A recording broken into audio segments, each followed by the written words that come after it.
So, welcome to all of you again for this course on city and society. I'm also happy to see that this course is an important paper for masters and also those who have not studied at their UG level. This is useful. Second, that through this paper we are able to understand if at all we do have some idea that I want to do some research, pursue some career into academics, or also doing some other, you know, related professions. People in uh, architecture, urban planning, policy making process, all those people in this area do a lot of study on city, but perhaps the context for everyone is different. Here we are more concerned from sociological perspective that how city and society as a paper is an important uh, area. Thereby, we should understand the idea of city, how city has to be sociologically relevant, how sociology makes this paper and this learning as an important paper, right? Thereby, it's important for all of us to understand the basic idea. And then third, that city is not an independent entity.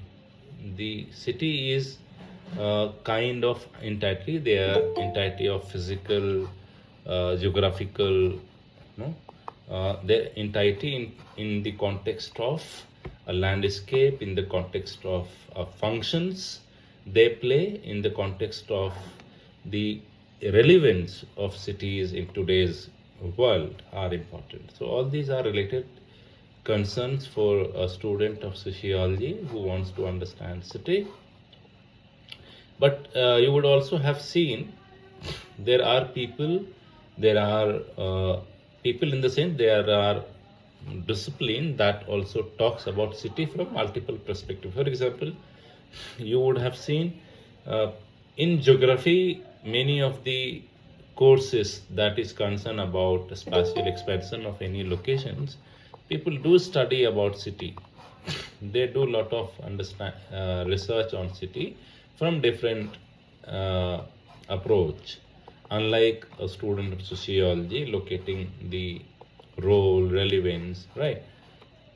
So this whole paper comes into the domain of larger subject we call within the sociological discipline we call urban studies. In some parts of the world, people call it urban sociology. We also call it urban studies or urban sociology. So this is one of the sub-theme, sub-discipline within the sociological courses, and thereby urban becomes important concern, wherein city is one of those component when we do understand what is urban and how do we see urban. So I'll just in a few minutes I'll just try to come to the point of what we mean by. So let us begin with understanding urban, concept of urban. This could be at the moment we could have more than one perspective, more meaning of talking of urban, right? In one aspects you could be trying to understand, you could understand it in demographic sense. That would refer to the increasing proportions of populations, the diversity of populations in terms of fertility, mortality, birth, death, migrations, the sex ratio of the populations and that resides in any given territory, in any given region or country. Or we use a lot in India, for example, we use districts, tehsil, state, or so and so forth, right? So one, it is about demographic sense we understand urban, which is very important. The other is through the process, of people influencing, meeting each other, influencing each other by their social values, the kind of community behavior or individual behavior. We also study their various social institutions or institution as a whole. and all those blah blah material things that comes as part of the life in living in an urban area. Thereby we need to conceptually be clear what is urban, what is an urban area. So urban areas are locations or countries differ, that could differ from one locations to other locations. But urban is globally, people see that, if you see United Nations demographic yearbook, UNDY refers or create a list of territories, list of regions in the world, what is urban. But urban is defined by the kind of number of residents living in all locations, the density of the populations, and third, that how many people are not dependent on or upon agricultural activities. No, thereby they are more engaged into non-agricultural activities. In India, we just quickly refer and classify, if I'm correct here, that the any given locality in any given area, people, more than 75% of the people are to be engaged into non-agricultural activities. A fourth, 100, populations density is third important criteria, and then the kind of people do in terms of activities in occupational activities are very important. One second. So defining urban is very different in every every country, or in various parts of the country or in the globe, that it becomes very important. But then they are all because of the, just for the sake of understanding. So we understand on three criteria, as I said, any 75% of male working population not being engaged into or being engaged into non-agricultural. Other is, we always talk about 400 people living in per square kilometer, and third, as you say, the population of 5,000 should be there, at least more than 5,000 population in one area. So this was until 2011 census. This remains parameter of defining any area as urban. So we in Indian context, in Indian sociology and all the discipline, this parameter is considered declaring any locality. So now just imagine any small suburb will, in fact, these days even a village has, many of the villages are populated more than 5,000 population. The only difference is that majority of them will be more dependent on agricultural activities, directly or indirectly, or allied activities that is dependent on agriculture. But this density is not there in a villages. Unlike if it becomes an urban, you will have people, highly dense populations. 400 is minimum benchmark, but then you would have people living in one building. Hundreds of people would be living in one building. So just imagine, in 1 square kilometer, how many populations would reside. So having seen that, we try to understand urban in that context. But then these definitions are historically been changing in the world. Through the most of the history of human populations, if you see, people lived always in rural countryside, as rural in the form of rural lifestyle. They have been largely, even just traveling back to 19th century, until 19th century, just after heavy industrialization started in Europe, you have majority of the world population dependent on agricultural activities. But then this 1940s, 1930s onward, last 100 years, we have very rapid growth of people. In one of the estimate in 1950, it was told that almost 30% of the world population resided in urban centers, which was 100 years ago. It was just less than 10%. around 3 to 4% were there who were living in urban. So our notion of urban was not really very attractive, very lucrative. Uh, it was not really bringing a lot of prosperity. People were happy living in their natural surrounding traditionally for 100 years, depending on agricultural activities.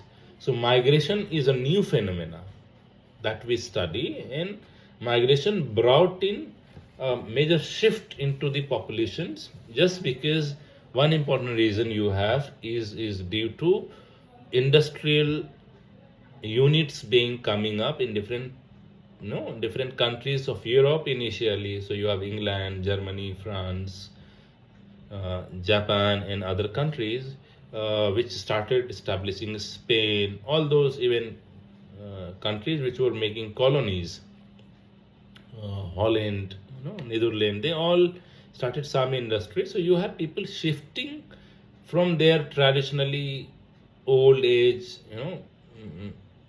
locality of residence to an area which was bringing new promises, which were trying to give a sense of prosperity, and people moved. And then a large number of people, I mean, urban sociologists say that they were also forced to move from one, because the lack of livelihood activities in their traditional residential areas were also forcing them. So that whole push and pull factor was coming up, and thereby we study the idea of urbanization as one of the process.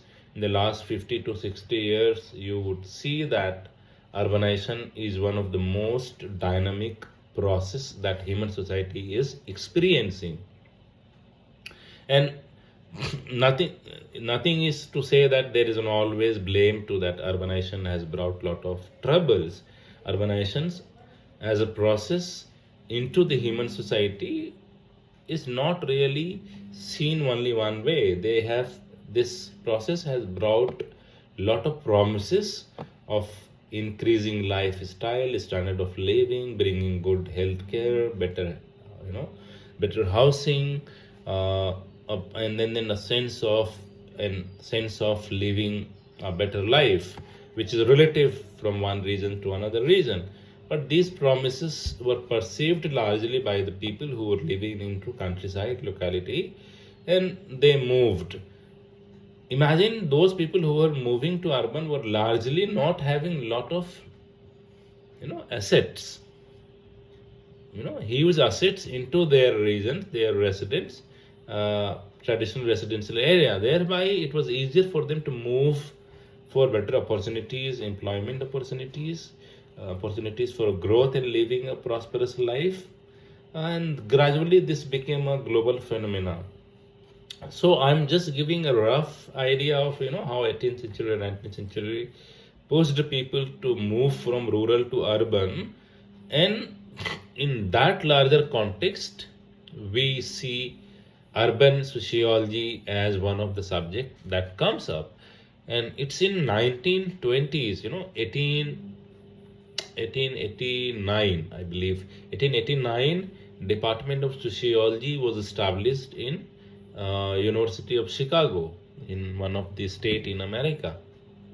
So Chicago is one of the oldest state in the American among the American states. Thereby, sociology started, and then Chicago had a population of large number of immigrants coming various parts of the world. So you have Spanish, Latin, you had people from origin of Africa, and large number of Asians migrating to Chicago and settling down there, along with the colonizers. Somebody is joining. 1 second. So in that context, you have people, the populations moving from one locations to another location. So thereby, this global phenomenon was largely affecting various pockets of the world in the name of migrations. In Chicago, you find globally people were coming, settling down as an immigrant. So, researcher, the students, and the teacher in Department of Sociology at Chicago took up projects of studying the population of Chicago and why people were, trying to move into these urban areas.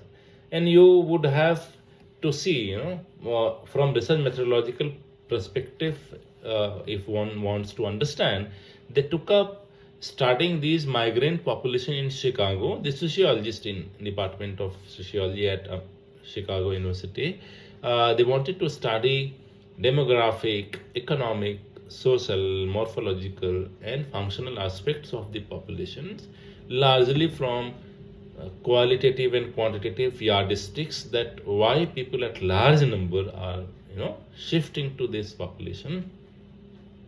And then whole extreme situation of city and village was largely seen from the marginal, from the perspective of understanding the margins of the people's life.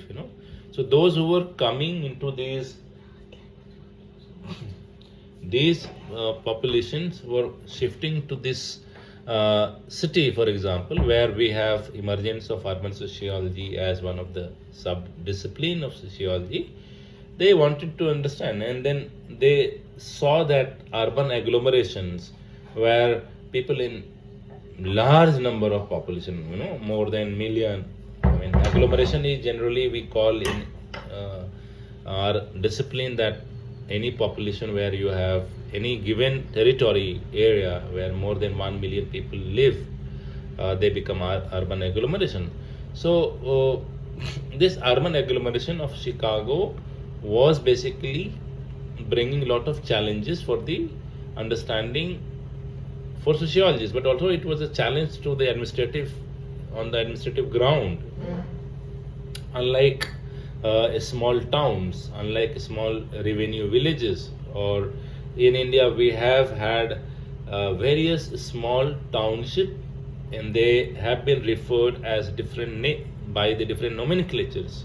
Many of you would just connect and tell me that yes, you have seen that.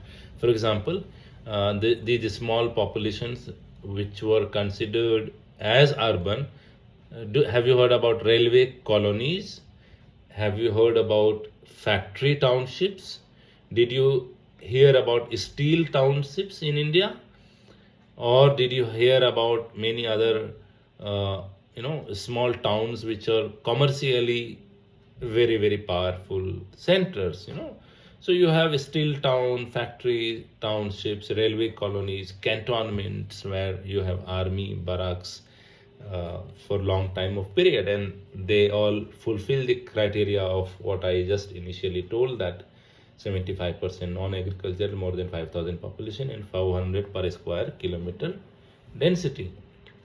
So these all nomenclature are very much known to us when we see the country's populations,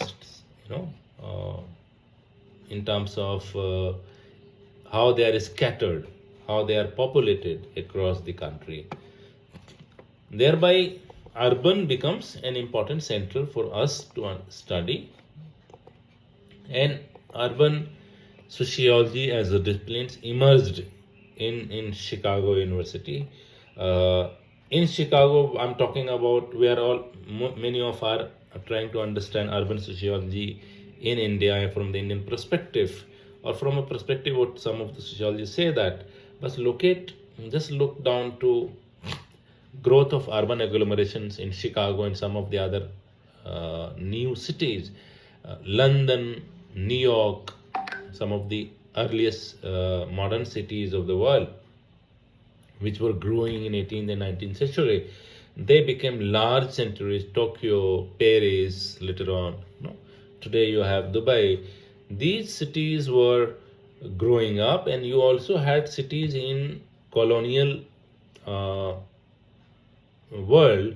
For example, Bombay in India, Kolkata in India, Madras presidency was already there in 19th century.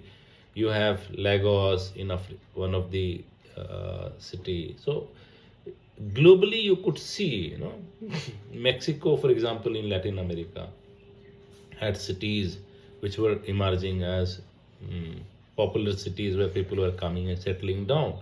So migration brought in new kind of movements, but then the reasons of migration were slightly different in across the world.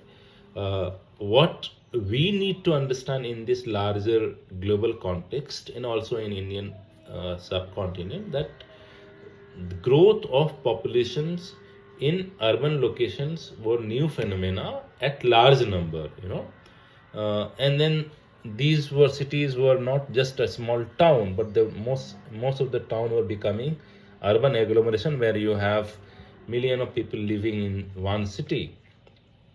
That means large number of people who were residing, who have been living in a small suburb in the rural countryside, they wanted to go, they wanted to move towards these cities, creating a new social structure, creating new social cultural context for sociologists to understand.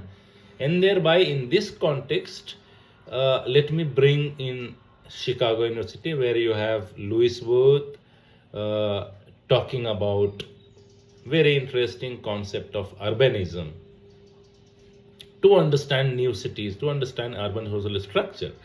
And very early in 1938, he wrote a paper, a small article, which is just around 15 to 16 pages.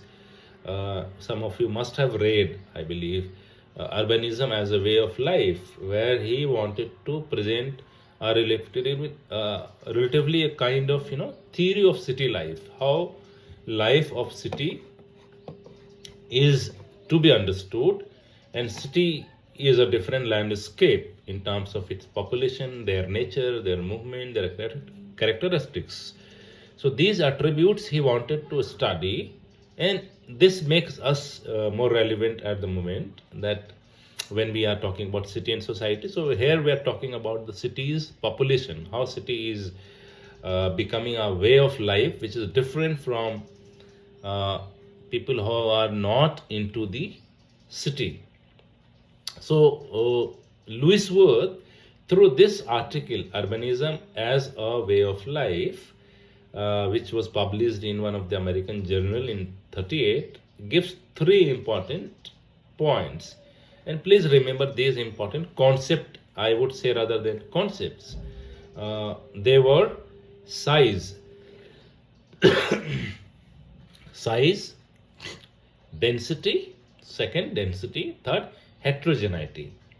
Louis Wirth considered these three important components as concepts, size, density, and heterogeneity, as key important features, attributes of the city, and Louis Wirth related these key features to to each other by a set of prepositions, and according to him, there are various aspects of city life that could be systematically related to these three key features. So he says that there could be various different aspects of any life, you talk about city, but then he says that these three important components would be seen in all those aspects you want to locate, you wish to do that. For example, I'll just quote here just a small paragraph to you while defining city. And he writes, Louis Wirth, I hope you are following his name. I'll just type his name in the chat box so that you are able to follow his name.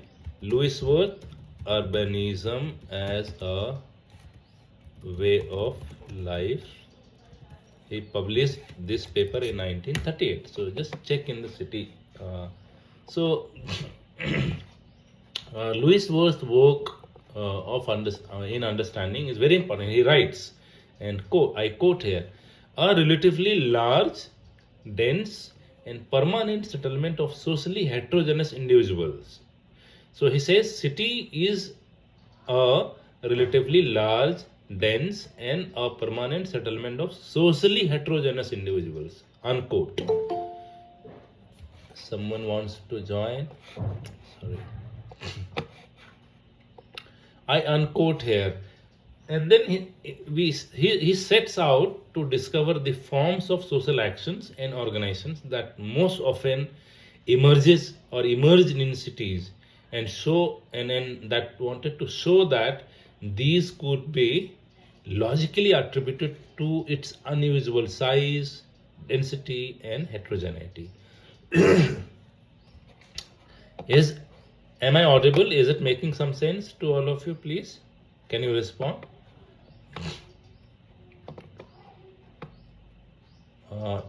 बात सबको, I mean, Ashish, is it reading? And did we have somebody from your batch, or I can switch over to language?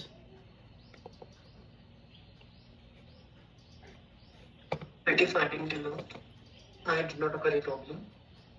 Okay, I mean, did you see people from other countries have joined? So then I can slightly switch on.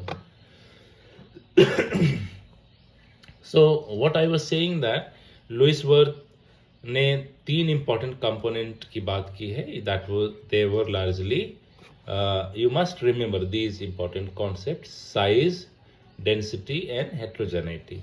ये 3 चीजें हैं जो बहुत important हैं. And then he says that whenever you study any city you will be able to locate. आप किसी भी शहर को रिसर्च करना चाहें, पढ़ना चाहें, आपको तमाम एट्रीब्यूट्स में, उन खूबियों में ये 3 कंपोनेंट अनयूजुअल तरीके से you will be able to find that, right? And they were size, density and heterogeneity. So large size of population with its diversified characteristics is always associated with relatively very weak bonds among city dwellers.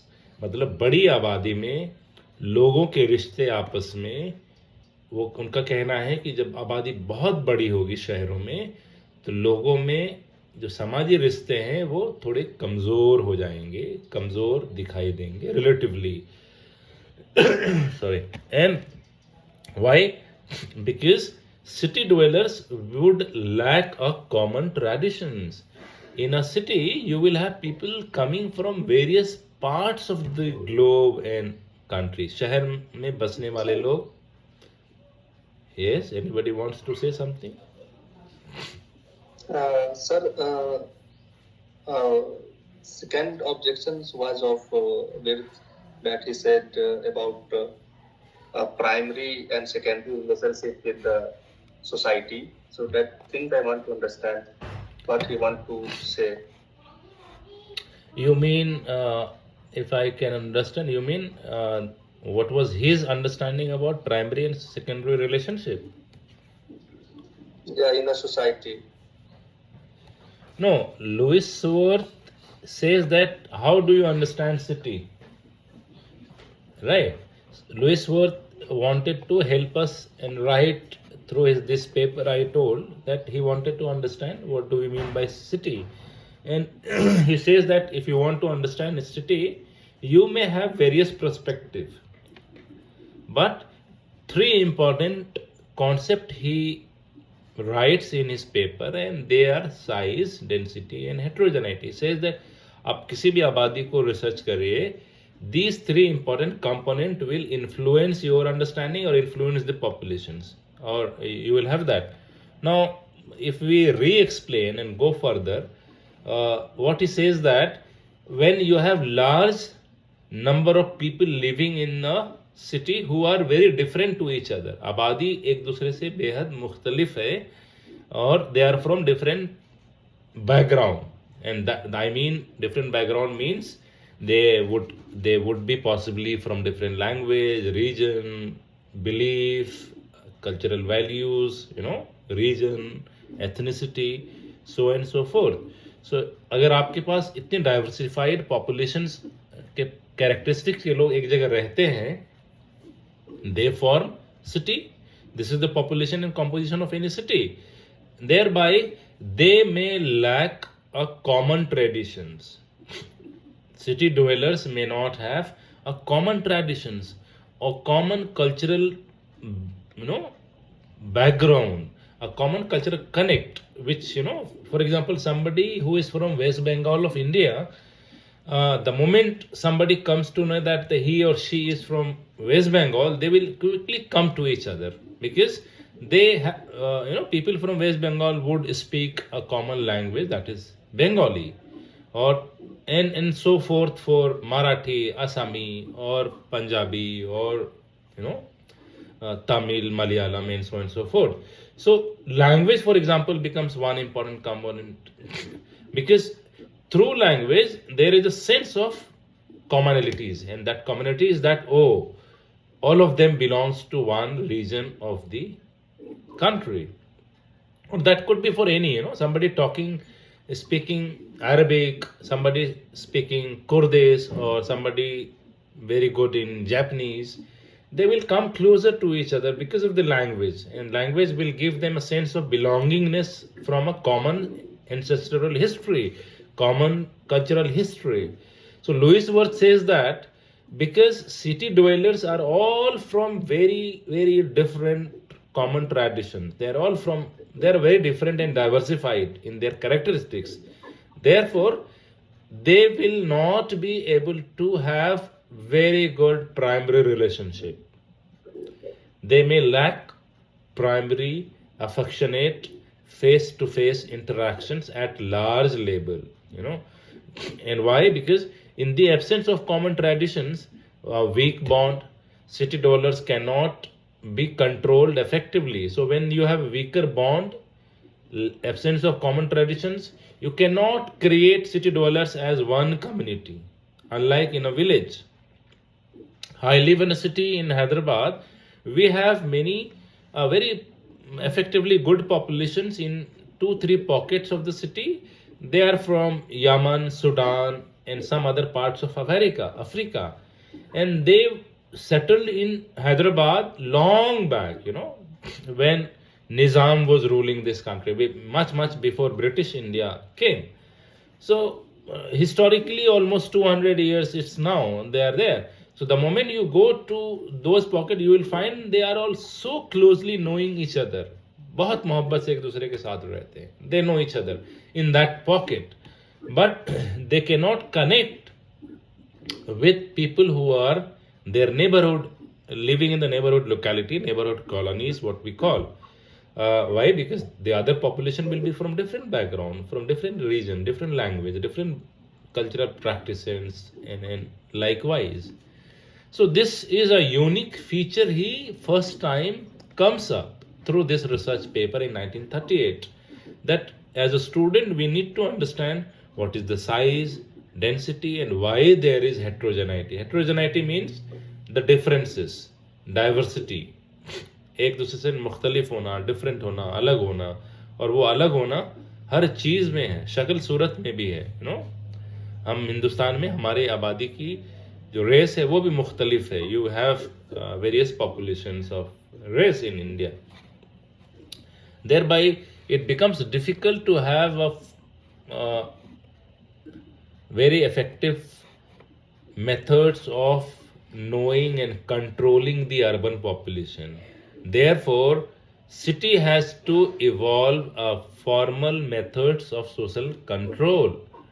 So thereby you have establishment of more powerful organizations in city. We have residential welfare organizations. Police plays more effective role in urban areas.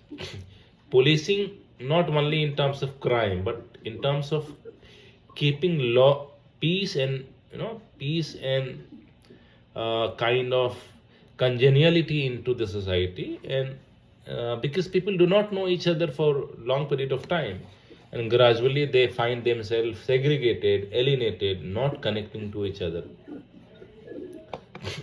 So this is what he says, that thereby characters of social relationship in city is different. शहरों में लोगों के जो रिश्तों का ताना बाना है वो दुनिया के पूरे शहरों की बात हो रही है.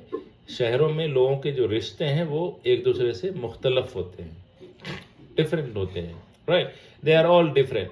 Social contacts among city dwellers are likely to be.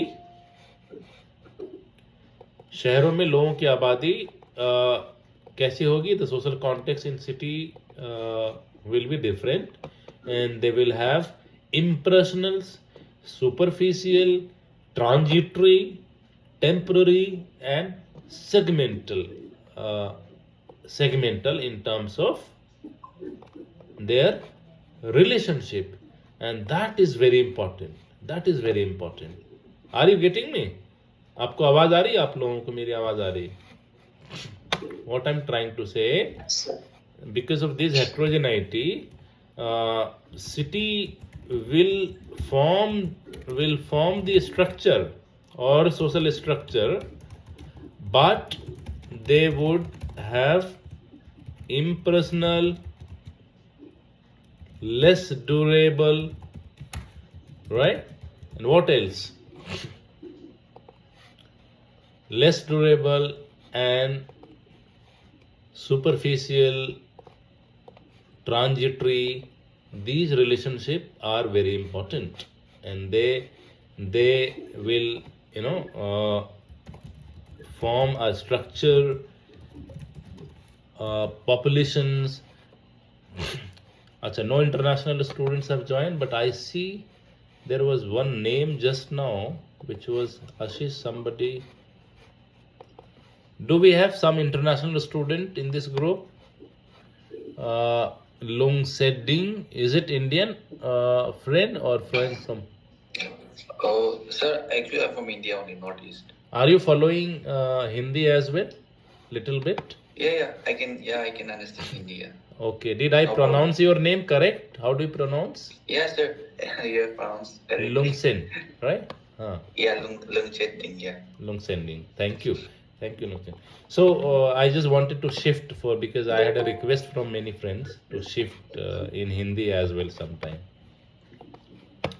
Thereby, ये 4-5 फीचर्स हैं which was very very different. ये पहली बार ऐसा हुआ that from sociological perspective लोगों ने लिखना शुरू किया कि शहरों में लोग कहते हैं एक दूसरे को पहचानते नहीं हैं. इट्स नॉट देयर फॉल्ट, ये उनकी गलती नहीं है, बल्कि शहरों में समाजी रिश्तों का बहुत जल्दी बदल जाना इसलिए है क्योंकि लोग शहरों में लंबे वक्त रहने के लिए नहीं आते हैं, ये सोच कर नहीं आते शहर हमारा घर है.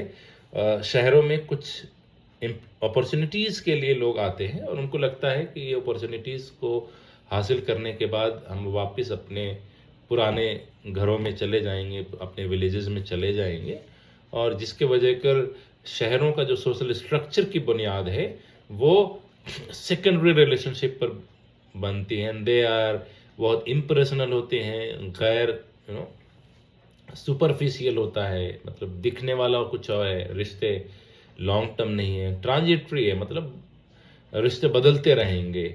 सेगमेंटल होता है, बहुत शॉर्ट टर्म स्मॉल ग्रुप्स में होगा, ज़रूरत पूरा होने से people go away. Therefore, Lewis says that social relationships are treated as means to end by the city dwellers. मतलब समाजी रिश्तों को शहरों में इस तरह से समझा गया, माना गया, जो वो एक जरिया है लोगों की ज़रूरतों को पूरा करने का, लोगों की नीड्स को पूरा करने का, और उनके बिहेवियर इन्हीं कैलकुलेशन के बुनियाद पर टिकी हुई रहती है. The behaviour is based on the calculations on what के ही और she some of the spontaneous people may not have spontaneous self expressions, moral and sense of participation because you do not know each other for a long period of time. Cultural, so जो dependency है शहरी समाजी structure की, समाजी ताने बाने की, वो दरअसल सेंस ऑफ पार्टिसिपेशन ज़रूरत की बुनियाद पर होती है, और बहुत वक्त लगता है शहर में लोगों को एक दूसरे के साथ ट्रस्ट करने में. और ये बुनियादी खूबी है पूरी दुनिया के शहरों की, ये यहाँ की नहीं है और ये बढ़ता इसलिए जाता है because density increases every day in the urban localities. Every city doesn't stop.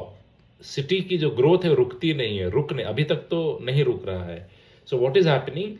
density increases the competitions among the people for land, for resources, for all those opportunities. Louis Wirth कहते हैं कि उन्होंने अपने रिसर्च में भी देखा कि लोग इस कॉम्पिटिटिव इन्वायरमेंट में इस तरह से आ जाते हैं कि उनको ज़मीन के बारे में बहुत ज़्यादा कंपटीशन हो जाता है, और डेंसिटी बढ़ती जाती है तो ज़मीन बहुत भारी चीज़, बहुत इम्पोर्टेंट बेशकीमती सामान हो जाता है, और इसके वजह बिकॉज रिसोर्सेस भी उसकी कमी होने लगती है, resource therefore you see that the city's pattern of land use, its cost is influenced by this competition. शहरों में लैंड की जो कॉस्ट है, शहरों की ज़मीन की दरअसल इस्तेमाल इस बात पर टिकी हुई होती है कि शहरों में कॉम्पिटिटिव होने के वजह कर लैंड की कॉस्ट कितनी है, उसके एतबार पर उस ज़मीन का इस्तेमाल होता है. सो बहुत सारे फैक्टर्स हैं जो डिज़ायरेबिलिटी होती है किसी भी एक एरिया की, उसको बढ़ाता है. For example he says that there are many localities in the city which are preferred locality for residential purposes, है ना, रहाइश के लिए, रहने के लिए है. और उस रहाइश की जगहों में भी क्लास कैटेगराइजेशन शुरू होता है, जो हम लोग एक और थीरी है उसमें पढ़ेंगे, पार्क एंड बर्गिस ने कंसेंट्रिक जोन थ्योरी उन्होंने बताया, तो उसमें हमें दिखाई देता है बहुत सारे दूसरे इंपॉर्टेंट, जैसे prestige of the residential area. So in urban locality he says that you have Rafia, welcome. So Worth says that you also have in a city some of the area which has various prestige, उनको बहुत respectful area के तौर पर देखा जाता है. So city, the land use of the city is also segregated on the basis of its importance and prestige. For example, I don't know but all of you live in city. आप सब अगर शहरों में रहते हैं और आपने शहर देखा है, तो आप अपने शहर को देखिए, you are able to categorise, है ना. कुछ लोकेलिटी हैं जो बहुत हाई क्लास रिच पॉपुलेशन रहती है, कुछ ऐसा एरिया है which is middle class, middle income categories को ले रहते हैं, और वहाँ पर उसके अलावा दूसरे लोग उसको अफोर्ड नहीं कर सकते हैं. कुछ ऐसे लोकेलिटीज़ हैं जो लो इनकम पॉपुलेशंस की हैं, उनके पास उस ज़मीन की कीमत थोड़ी कम है, इसलिए वो लोग जिनकी इनकम उससे मैच करती है वो वहाँ पर आने लगते हैं, और वो लैंड यूज़ का पैटर्न, लैंड यूज़ की कीमत वहाँ के कम्युनिटी के इनकम कैटेगरीज को भी डिफाइन करता है. So if some of you are in Delhi, I cannot give example of Hyderabad because you may not be able to relate. But if you are in Delhi, just imagine the locality of Lodi Road, you know, Connaught this Moti Bagh, Central Delhi का जो पूरा area है, Chanakyapuri and so on and so forth. They're all rich populated areas, Vasant Kunj and some other parts. You have rich populations. You also have some pockets in the world where some pockets in Delhi which could be considered as middle income category residential area. For example, Lajpat Nagar, Nehru Place, you know, or Munirka, I don't know, some these other names which comes to me. Or globally you can see in many pockets of the global cities, you have middle income land used residential area. And lastly, you can have low income categories, people preferring to live on those areas. So for example, you know, you have Badarpur in Delhi, you have Wazirpur, you have West Delhi mein there are many locations, and many other parts. We do have in every city, you will have these categorizations of high income, low, middle income, slightly low income. And also in developing countries like India, African countries, and some Asian countries, and even in Latin American countries, there are some pockets in cities which state and governments will tell that they are not legally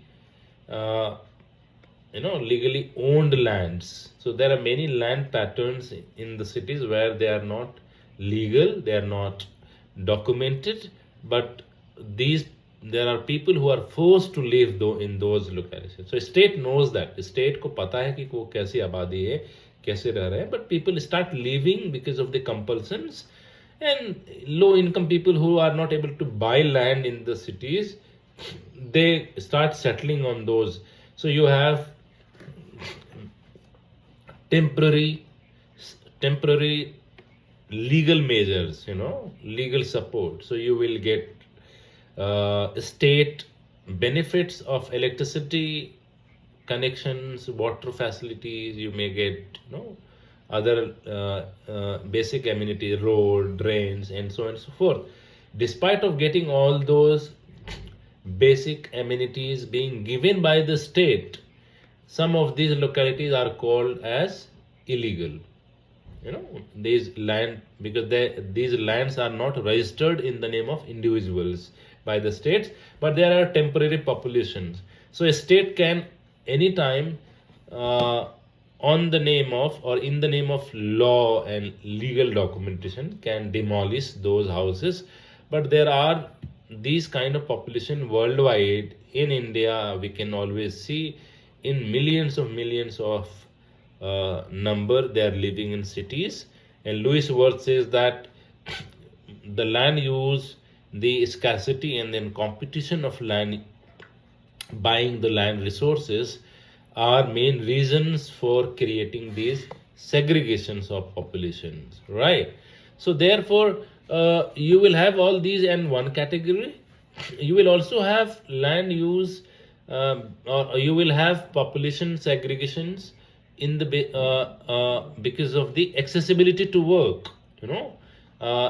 Its population composition, you will have absence of populations, and then there are some locations in the city which will be filled with pollutions, environmental pollutions, all pollutions.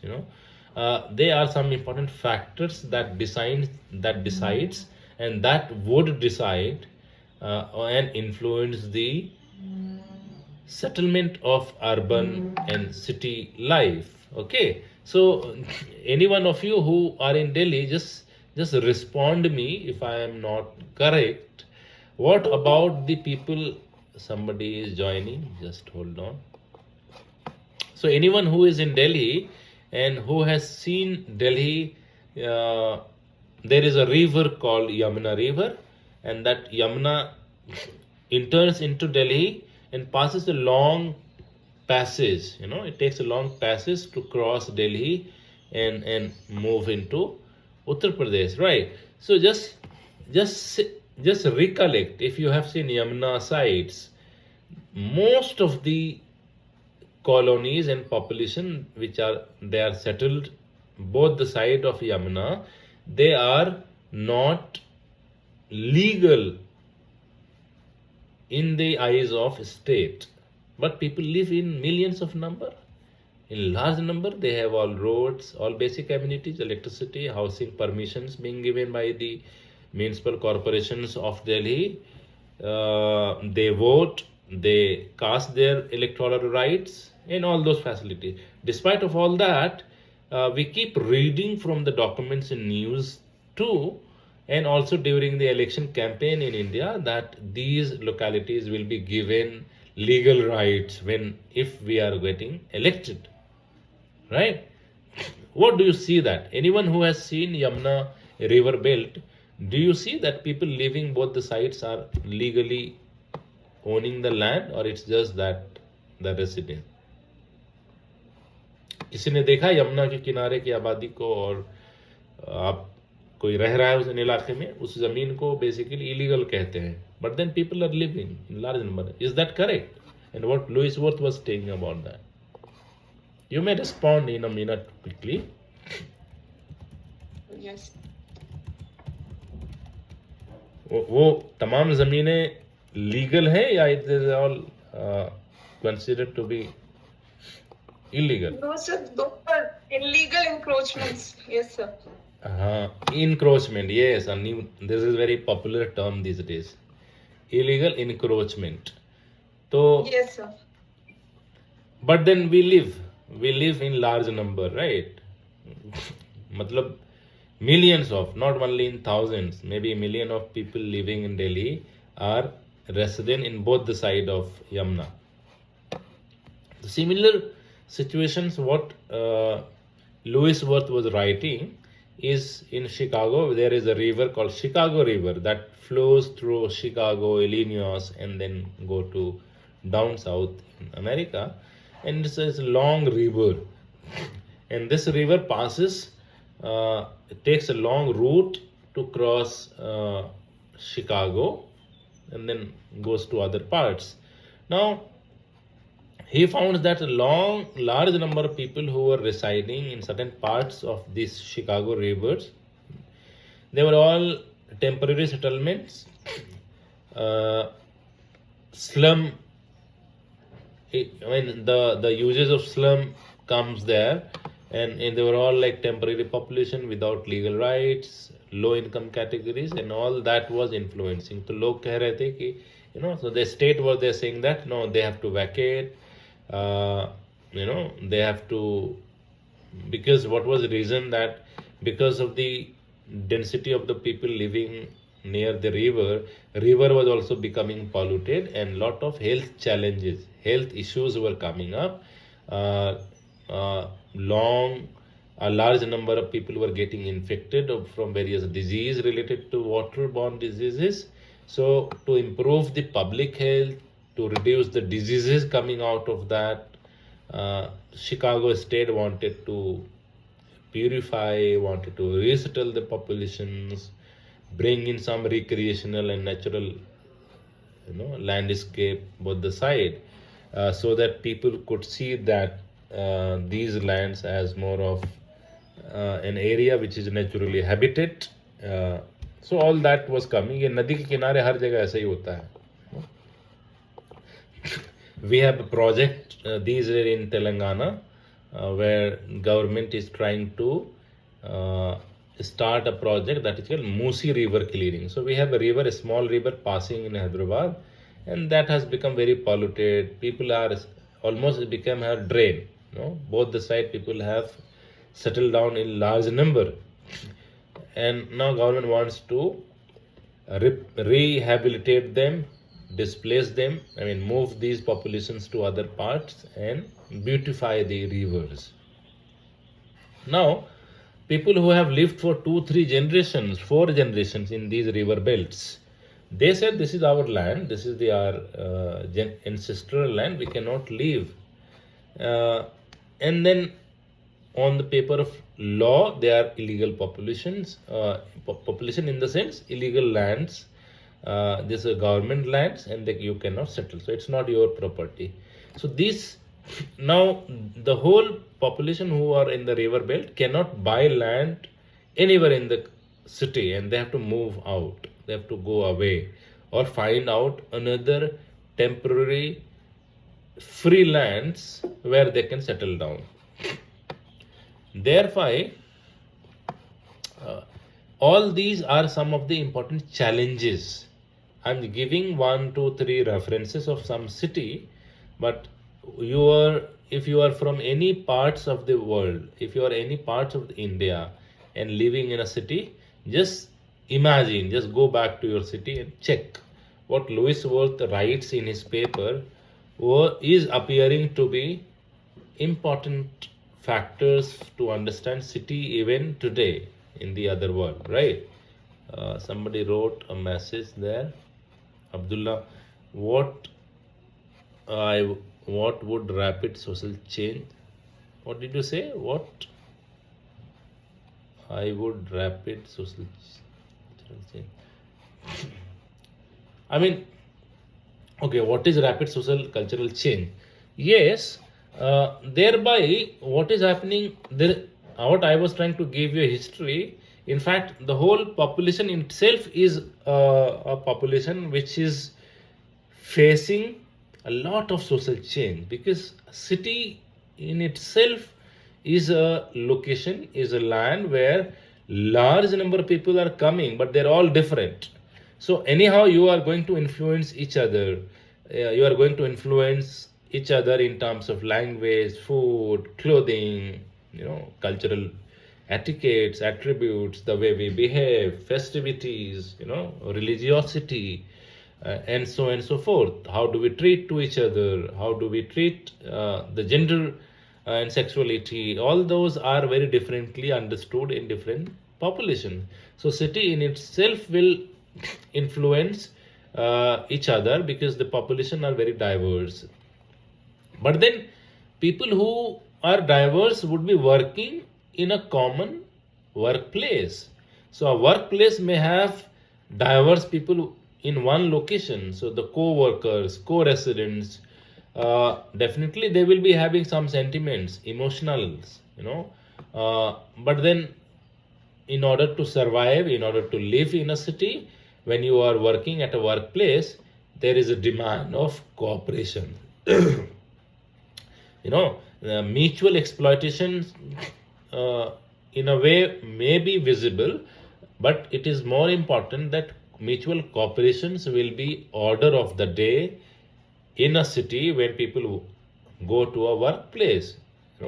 Thereby what you are saying that what is rapid social cultural change, you will have, Abdullah, you will have city dwellers would constantly rapidly receiving new stimuli, meeting new people. So because of the high density, which will bring people closer to each other, so physical contact, living in a small space of a larger population will bring people very closer to each other at a very fast pace, very rapid pace.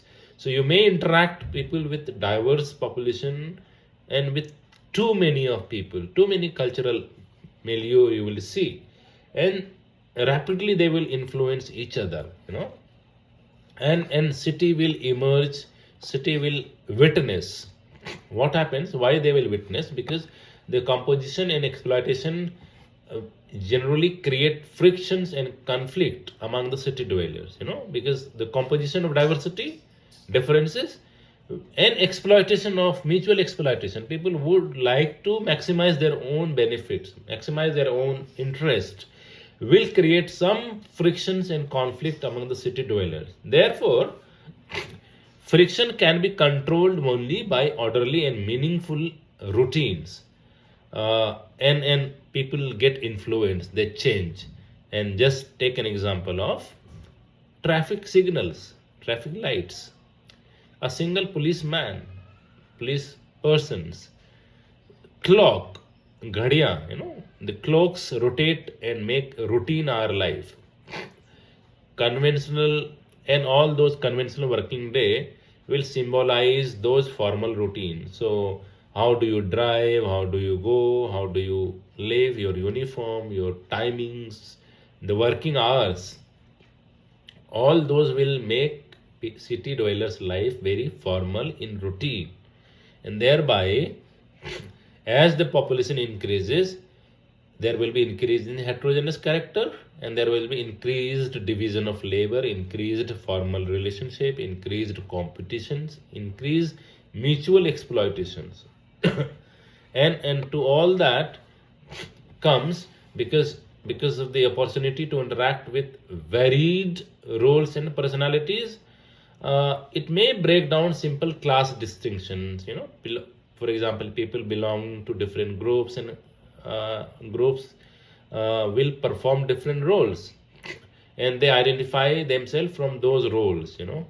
The culture, your language, your attributes, your cultural attributes are not important, rather than what kind of roles you have been, or you have achieved, you have been assigned by the kind of work culture you are involved into. So what is your work, what is your what kind of occupation you are engaged into, that symbolizes your individuality, and that makes people to interact. For example, you would have seen large number of laborers going to the factories, industries, some informal sectors, to sell their labor and earn their livelihood. and they laborers may have interactions among themselves, but there is also mutual exploitation, mutual conflict, and those conflict is that who can get earliest work. So laborers early morning, then when they go to search for employment, who are the luckiest one who get, luckiest laborers who get their work immediately the moment they go out of their home is important, and thereby that decides their life fate or fate of their life. So Louis Wood says that these there is also symbolization of people's life, so the symbols created by different groups become standardized. So I come back to people who are in Delhi just to give an example, or you can give me your example if I stop here just after that. People who live in there is a pocket in Delhi which I remember as Chittaranjan Park, is in South Delhi, perhaps South East Delhi. Chittaranjan Park is an area which is something which we call as populated by Bengalis. Primarily, Bengalis are living there, so you can get good fish there, you can buy Bengali clothes, Bengali sweets are there, you can see the houses having Bengali architectures. That has been traditionally there. I don't know now. So you can standardize one populations on the basis of material and common symbolic culture. In one of the festivity of Durga Puja, you will find one of the best celebration of Durga Puja is in Chittaranjan Park. Why? Because the population of people from West Bengal living there. So Louis Wood brings all these above, whatever propositions I have shared. He says that lastly, it is important to understand that this leveling influence can be seen also in the developing pecuniary nexus. Pecuniary nexus is the tendency to judge all goods and services against money, which is common standard. So judging any nexus, that you start judging anyone on the basis of goods and services are not important, but money. So everything get valued by money.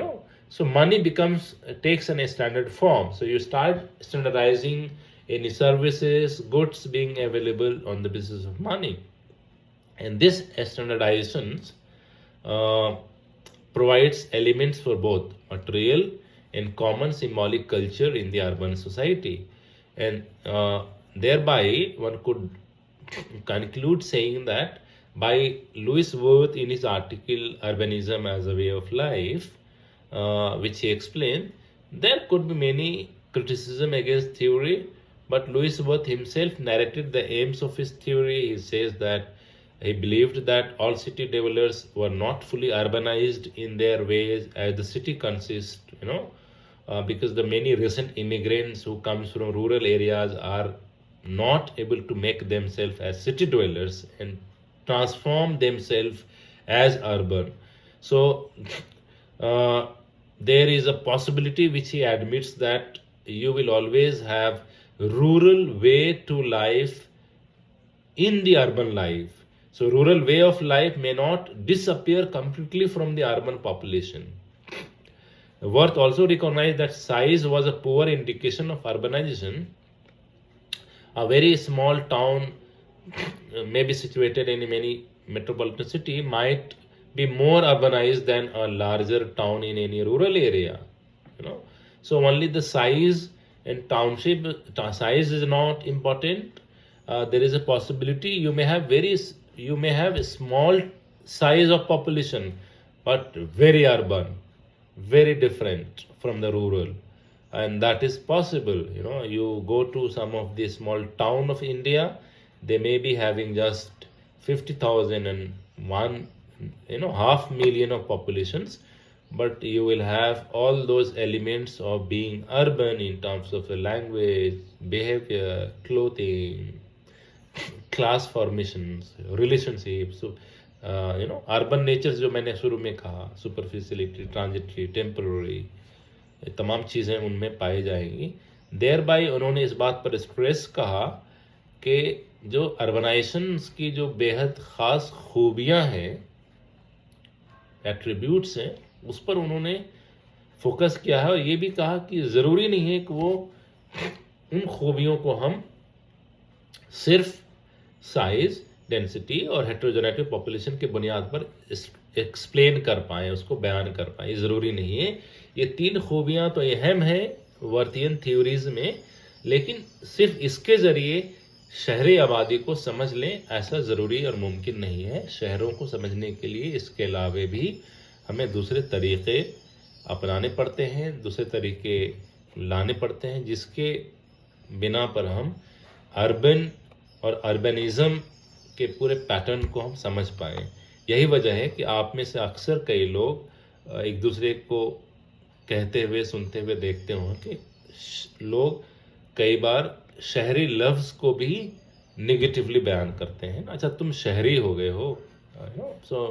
So city as a term, city as a concept also sometimes appear to be a stereotype. Oh, urban means, oh, you have become urban. So urban at times becomes negative, brings a lot of negativity also in some cultural societies, cultural milieu. That would depend which culture we talk about. So urban may be very prosperous, very good for somebody. Urban may not be really good and a symbol of pride for many people. But what we need to understand here that urban is one conceptual understanding which gives us a platform sociologically to understand how urban is becoming urban, how urban is making us to understand city, and what are the components which will help a student of sociology to see that city dwellers, city populations are different in its nature, in its work, in its behavior, in its overall pattern from any countryside rural populations. In that context, Louis Worth's research and his article is very important. Thank you so much. I would also request 2 things. You please read his paper now. Today, once you are over with your classes, tonight you can read or tomorrow, so that whatever I have discussed today, it will become more relevant. You will be happy to realize that what is written in Louis Worth's paper are more easier to understand. Critically, you can look at and please write one paragraph after reading. What did you understand from his paper? Because Louis Worth is one of the 4 founder early urban theorists who gave platform of studying urban populations in sociology discipline. Thereby, it's very important for us, right? So please read that, and I'll be happy to respond to all of you if you have any questions, any comments, any response you want. I am happy to respond you here. I stop here. I have been speaking for almost more than an hour continuously. So it's your turn. If you want to respond, engage, discuss anything, please go ahead. I'm here available with you. Thank you.